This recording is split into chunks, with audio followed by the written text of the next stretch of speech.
In the past year, CT sites have changed in more ways than one.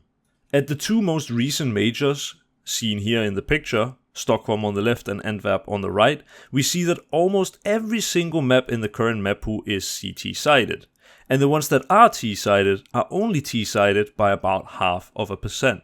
Allow me to explain. Pistol rounds are among the most important rounds in a game, and especially on the CT side, as this is where you'll be building your economy from. A defuse kit coming at a price point of $400 is just such a weird number. And the thing with using $400 for a defuse kit in the pistol means that you pick up either a smoke and have $100 left over, or you can pick up 2 flashes and have no smoke for the defuse.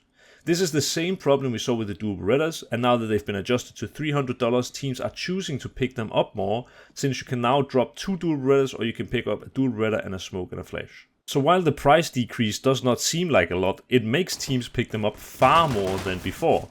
You can now have 2 sort of raid bosses on the CT side that are locking down a close quarters area where CTs normally don't have a chance to fight. Glocks versus USP, that fight is not one you want to take up close, but with the dual Berettas coming into play on the CT side, it gives them a lot more room to sort of get creative and have a more tactical approach to the CT pistol round. The dual Berettas are one of the smaller improvements, but since they are in the pistol round, I thought it was appropriate to mention them first. Another huge change, which is honestly one of the biggest reasons why the CT meta is even a thing, is the added grenade dropping. You see a bunch of CT teams use this time and time again, especially on maps like Inferno or Dust 2, where they drop grenades in spawn that their teammates then will be able to use later on.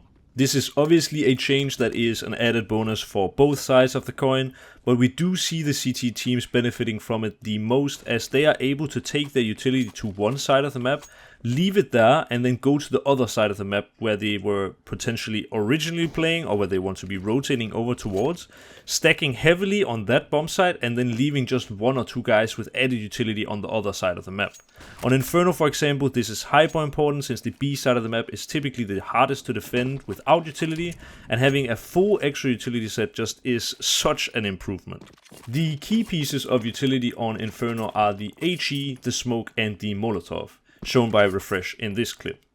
But funnily enough, the one map that saw probably the biggest increase in terms of CT rounds won based off of the grenade dropping mechanic is Dust 2, a map where teams prioritize double flashes at almost all times. The reason for this is that the CT side players on Dust 2 that don't need an HE, that instead play with double flash, will buy an HE and leave it in the spawn for the A rotation, in this case LXCB, to pick it up.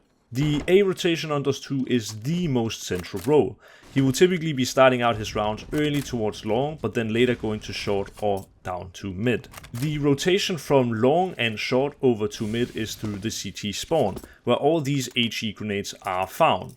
Since the A rotation is already in one of the most central roles, these HEs see great use from the A rotation. The T side obviously also benefits from having the grenade dropping mechanic in the game, but for T side it is more so that we see these sort of one-man executes where multiple smokes are dropped in one location and one terrorist player smokes almost all of the smokes for his entire team. The problem with this is that for the T side, when you execute there will be a gap between all of the smokes, so first there will be one smoke coming, then another smoke coming, and then another smoke, whereas normally on an execute you want to be throwing those same smokes at the same time. The reason why this is less of an issue for the CT side is because they typically use a smoke on a choke point, wait for it to fade and re-smoke it after those 20 seconds. Another added bonus for the T side with the grenade dropping is that me, when I'm playing with friends, I can use my utility to take map control, and then I can drop the utility over from my teammates who don't really know how to throw the utility as well as I do,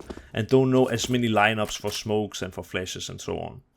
This though is a factor that doesn't come into play in pro play, of course, since most of the pros know what kind of utility they want to be using, and they definitely remember the lineup, so it does boost the T side, but not at the pro level, which is what this video obviously is mainly focused on.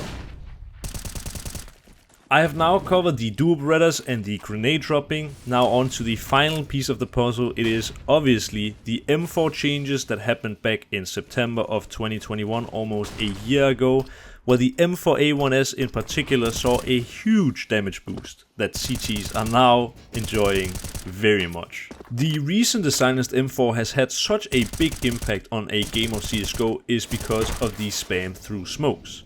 The most valuable grenade for a T-side to have is the smoke grenade, seen here on Nuke, where there's a bunch of walls that you're going to be using as the T-side to try and take area you otherwise would not be able to get. There are two big reasons why the silenced M4 is far superior when shooting through smokes, which you typically are a lot of the time on the CT side. These two things work in tandem as well.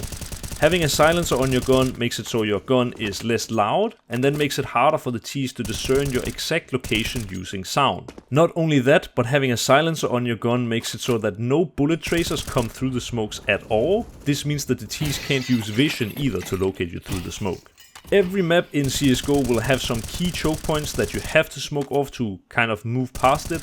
And with the smoke spam being so strong for the CTs right now, it just makes it so much harder for the T side to take any space. It's hard for them to return fire onto the CT shooting through the smoke, and because of the damage boost from the M4 as well, any body hit is doing way more damage than it was before. Spamming through smokes as a CT side right now feels almost like a free pass, and being the defending side, it just makes them so much stronger. The video clips that I'm showing you here are mainly focused on the smoke spam, but maps like Nuke that actually have verticality on the A bomb site, it makes it really difficult at times also to locate where the CT players are playing from. Having your teammates talking in your ear, grenades exploding and people shooting makes it really difficult to be the entry man on Nuke. Is he shooting you from on top of HUD, or from one of the railings, or on top of the silos on the bomb site, or on the A bomb site itself?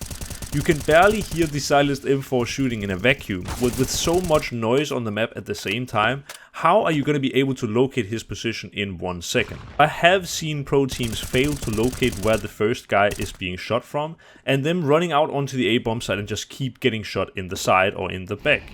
I've had it happen to myself as well, where other teammates have not been able to give the proper info, or where I have been running in front and I have not been able to locate the last guy. You can definitely argue that I am over exaggerating this point of having a hard time of locating the silenced M4 when entering out on the A bomb site. But consider that just even a 5% increase for the time that it takes the Ts to locate you is a massive improvement. And added together with all the other things that I've mentioned in this video, it does make a difference. I hope this video helped clarify why the CT side is much stronger and why now it feels like we are living in a CT meta. I have been NaToSaphiX for Play.gg, and thank you so much for watching the video.